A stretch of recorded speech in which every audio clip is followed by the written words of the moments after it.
আজ রান্না করছি মাছের মাথা দিয়ে মুড়ো ঘন্ট। মশলাগুলো প্রথমে তেলের মধ্যে ভেজে নিচ্ছি। পাঁচফোড়ন দিয়ে আদা, জিরে, মরিচ, হলুদ এগুলো ভেজে নিচ্ছি ভালো করে। দিয়ে দিব ভেজে রাখা আলুগুলো, মাছের মাথা সব দিয়ে একসাথে নেড়েচেড়ে দিয়ে দিব জল। পরিমাণ মতো জল দিয়ে আলুগুলো সেদ্ধ করে নেব। তারপর দিয়ে দিব এক মুঠো চিনি গুঁড়া চাল দিলে গ্রান হয়। বেশি দিব না, কারণ ঝোলটা ঘন ঘন হয়ে যাবে।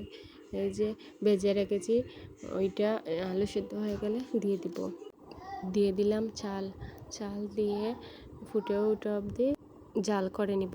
তারপর গরম মশলা দিয়ে কিছুক্ষণ জাল করে নামিয়ে নিব। কাঁচামরিচ দিয়ে নামিয়ে নিলাম।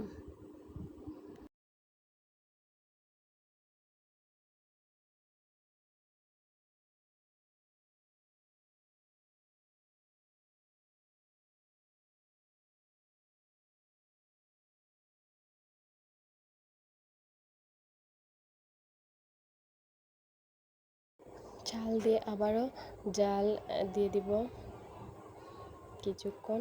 তারপর এই যে গরম মশলা দিয়ে নামিয়ে নিব। এই যে গরম মশলা দিয়ে দিলাম, তারপর কাঁচামরিচ দিয়ে নামিয়ে নিলাম। এই যে নামিয়ে নিলাম ঘন্ট।